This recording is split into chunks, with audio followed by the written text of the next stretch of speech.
California and Mississippi. You bet if you could speak California and Mississippi or Louisiana, you're bilingual. Okay. Hey guys, welcome to 3 Mississippi. Sid here. Thanks for clicking on the video. Today we have a few random odds and ends that we have to do to get everything happy. Mike's, of course, in the gardening zone. He's been working on all his seed starts, and he spends all year cultivating his compost. And so today we have to move some piles and turn some piles.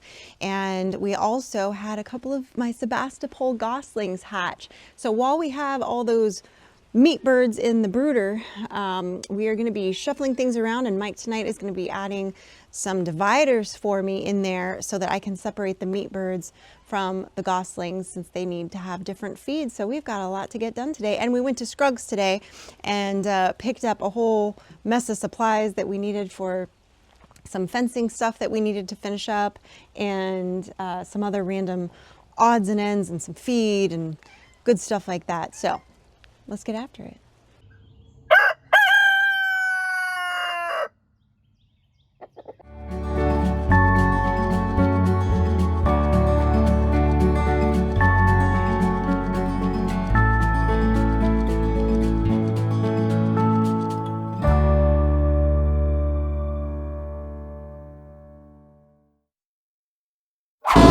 So I've got some compost here that's 50% done, and it was primarily grass clippings and leaves that I bagged up after they fell. A little bit of chicken manure that was mixed in, maybe a little bit of horse manure, yeah. And then I've got some compost that's more like 80% done up front. And we're not consistently turning them like we should because they're separated. And anyway, so I'm mixing these two piles together, adding a little bit of moisture to try to get them to heat back up, and putting them in a single spot where we can turn them more consistently. I'm hoping to have some usable soil out of this compost this season. The idea is, buying dirt sucks. I'm telling you, buying dirt sucks. Especially buying, big box store bag dirt.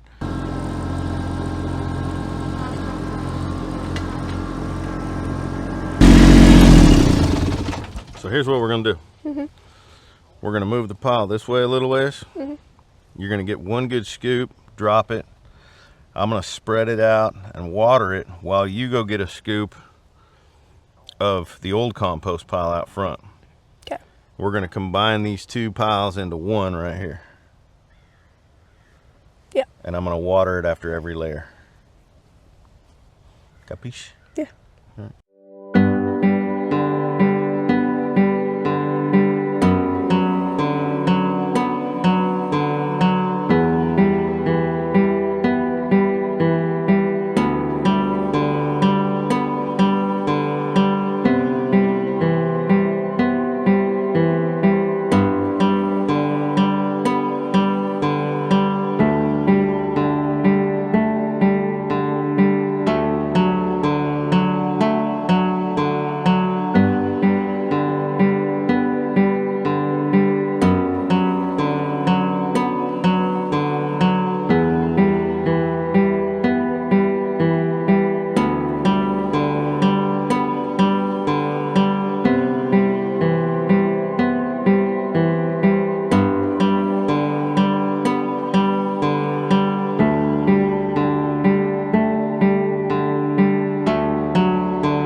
far.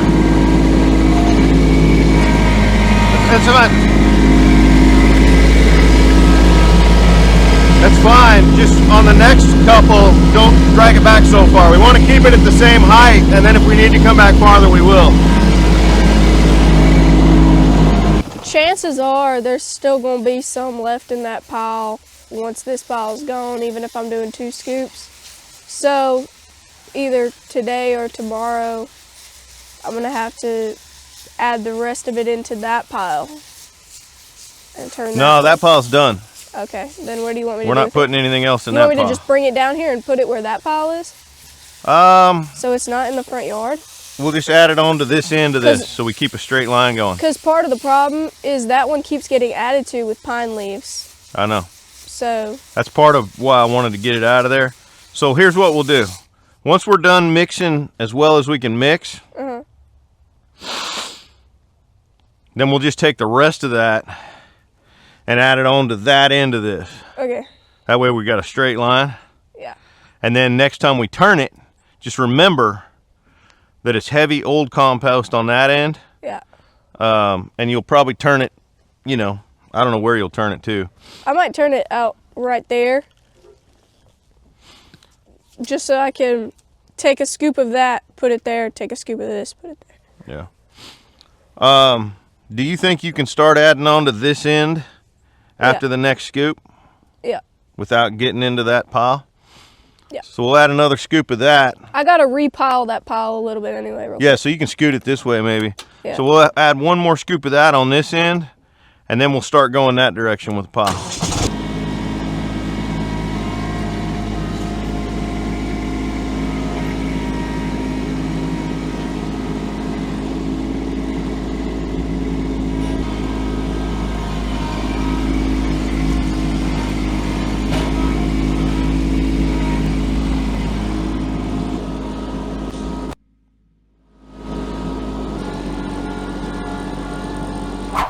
It's pipped, and I can hear it.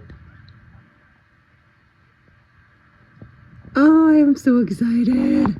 Look at that. Look at that beautiful baby back there. I just came in from doing outside chores, and of course I checked on them right before and moistened their membranes. And so that one's out, and this one has rotated, and essentially you can see it's almost, it's close. It's close. It's close to coming out. So this is so exciting, guys. I have been trying to get my Sebastopol geese to be able to have goslings for the longest time, and if you guys have been following my story with that, you know I lost my male when we moved here to a dog attack, and then they sent me the wrong male the following year, so I had to wait another year, another season, to get an actual Sebastopol male to go with my girls, and Benedict did the job. Those adorable little goslings started pipping in their shells and making little chirping noises, and I heard them while I was sitting in my office editing, because that's where the incubator is.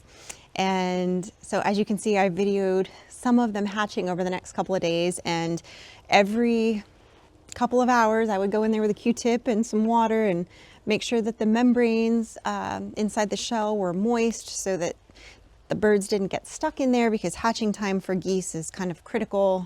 It's like that for a lot of, you know, pheasants and things like that. You have to really kind of stay on top of their hatching situation, especially because they lay so few eggs a year that this is like your one shot to get any babies. And then you gotta wait a whole nother year. So I'm really excited that I've got 2 successfully hatched. I still do have some eggs, some that are being some that are being incubated by my Sebastopol geese, and a few more that are in the incubator that show signs of development, but it's really hard to see through. So it's a little tricky to tell if they're continuing development. So I'm gonna give them a little bit longer to see, but I just love Sebastopol geese. They are just so sweet and adorable, and I just love them. So I'm excited to be able to bless somebody else with the joy of Sebastopol geese now that I've got babies. So very excited for that.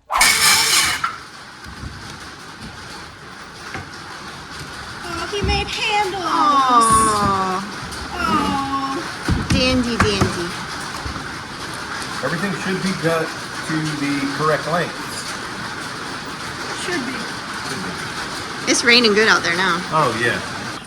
So because the glue for the flooring that we bought is going to be too much fumes for them, we are putting down a tarp and filling the bottom, and we have dividers that Mike just built to go in that they can't get over. And then we'll be able to put the shavings on top of that, and they'll be able to be happy in there. Man, I literally just changed their bedding today. And look at that. Look at that.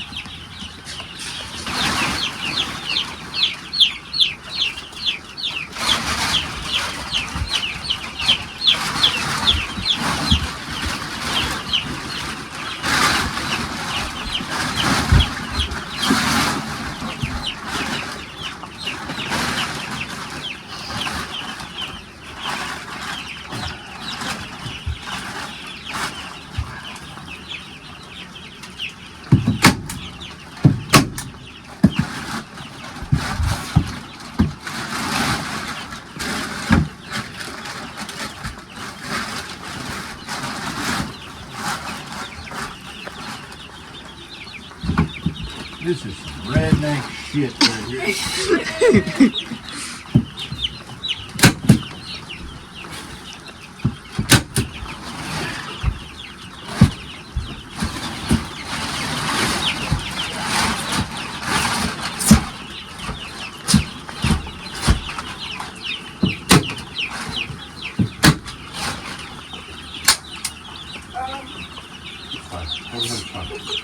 Yeah.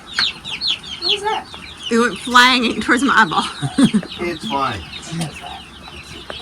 That's smart. I like this. Yeah, don't knock that off there. Yeah, it's got feet in it right now. But I like this one very, very That's good. just like temporary.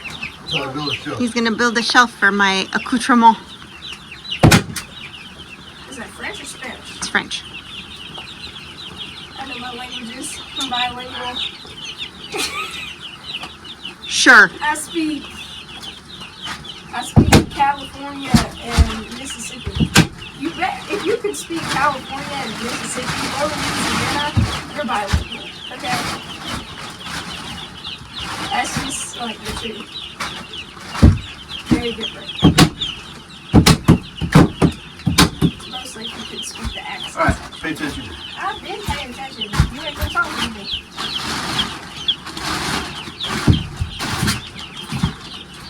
I gotta talk to myself. He's in one of those zones where he's having a vision of what he wants it to do. He doesn't know how to explain it. Yeah. Yeah. He expects me to know. Well, I'm not magic.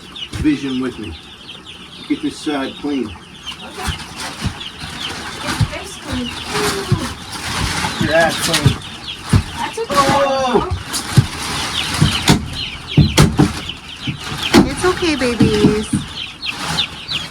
You're gonna have to get on the other side of it, baby. You're gonna have to step over. Yeah, careful.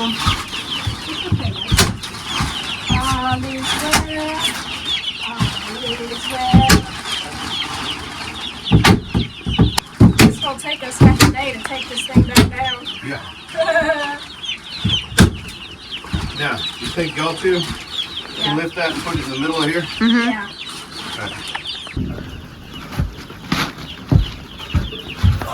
Michael! Ooh. Scared you, didn't I? Yeah! We just put the staple gun on my hand. Oh, Lord. This is why we have OSHA. We don't have a This is why we have CPS. This is why we have CPS, though. Look, there's an inlet on my pinky where he did that. Oh, boy. Like, that's why I really thought he You was. should write your congressman. I should what? Write your congressman. I might have to. Alright, go get the First divider. the big divider. Yeah. He's looking at the wall, all the way down. Looking good? Yeah. Alright, so now you're going to take these two, you put one on each side, and drill them into the wall. Just put one screw each. Drill them into the wall. Into the wall, that's right. I put 2 screws each. One top, one bottom. These are temporary. Your face is temporary. That's nice. Drop that, dude. Yeah, what else is new? Good. No need to drive it home. Not too tight. You want to be able to pull that thing out of there. Oh, yeah. Why am I losing fine motor skills right now? What's going on?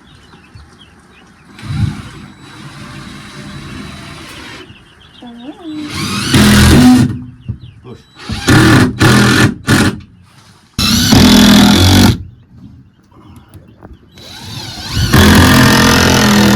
Now do the same thing over there.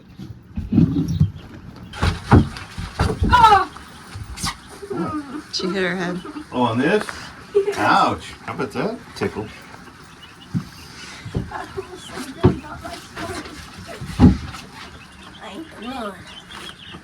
That's in the cheater. That's sideways, boy. I think it's time for you to move along. I do believe. See, now you got me singing Leonard Skinner. That's all right.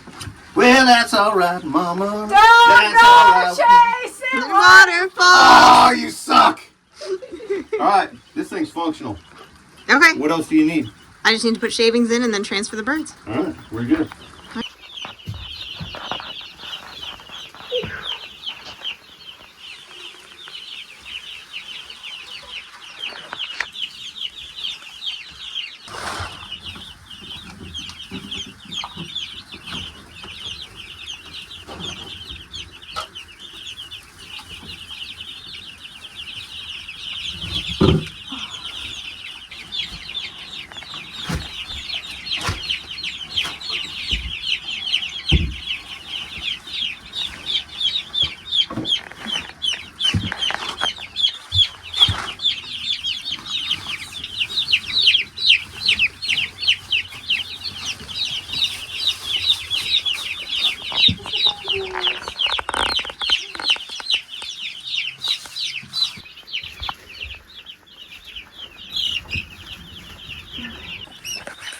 Okay, so I just brought the goslings outside.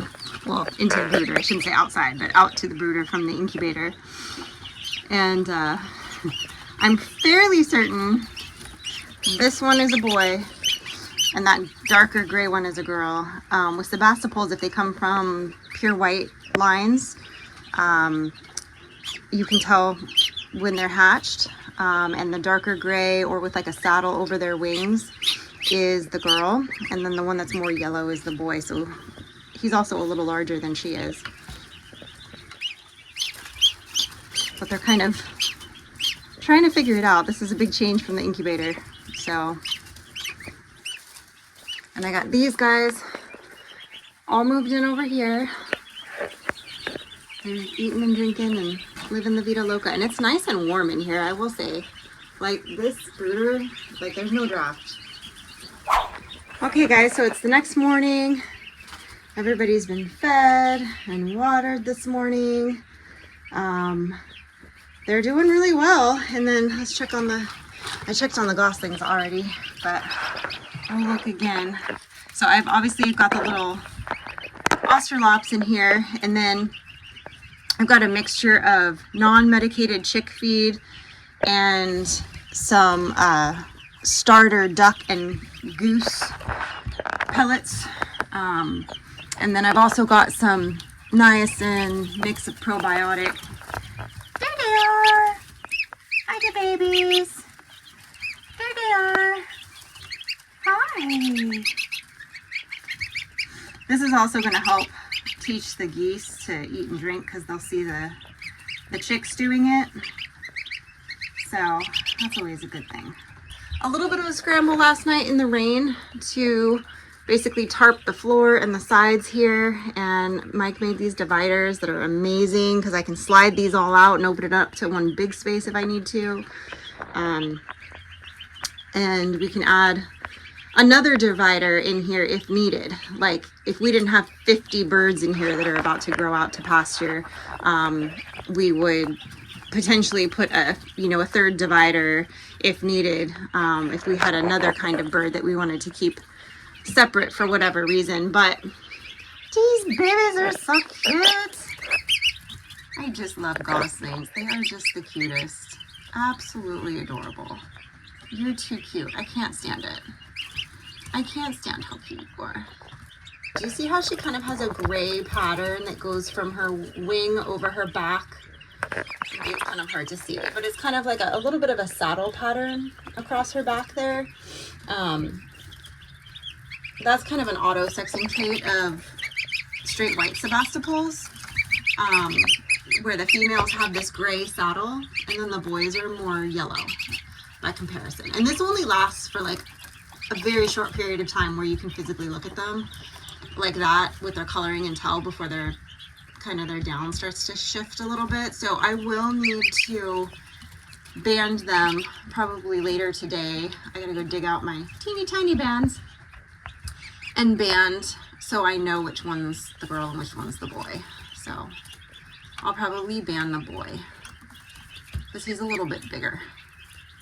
So I think I'll band him. Yeah, he's a little bit bigger. You're just petite. But they're so stinking cute. Yeah, you're so stinking cute. But everybody's doing great. Look at these little chunkamonks. Look at some of them are already fatties. Literally has not even been a week. Tomorrow will be a week that I've had them. And you can see some of them, like, they've doubled in size. And you can see their wing feathers already coming in on the tips of some of their wings. I don't know if you guys can tell. So I zoom in a little bit. Wait, see that?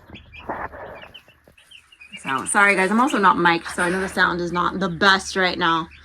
But I just grabbed the camera and ran out here this morning while I was doing chores, but they're all settled in and doing great. Now we've got them all settled in the brooder and everybody's split up. I do have a Muscovy hen that is sitting on a clutch of eggs as well right now, as well as with a couple of turkey eggs. And I do have a couple turkey eggs in the incubator still as well that are gonna probably, if they're gonna hatch, they're gonna hatch in the next couple of days. I'll be adding them to the brooder as well. But for now, we've got the geese settled and they've got their non-medicated feed and they've got their niacin and they're ready to go. So I'm excited to watch them grow a little bit and get them ready to go to their new home. So I appreciate you guys. Thanks for hanging out with us on this rainy, drizzly evening. Remember, stay blessed and safety's off.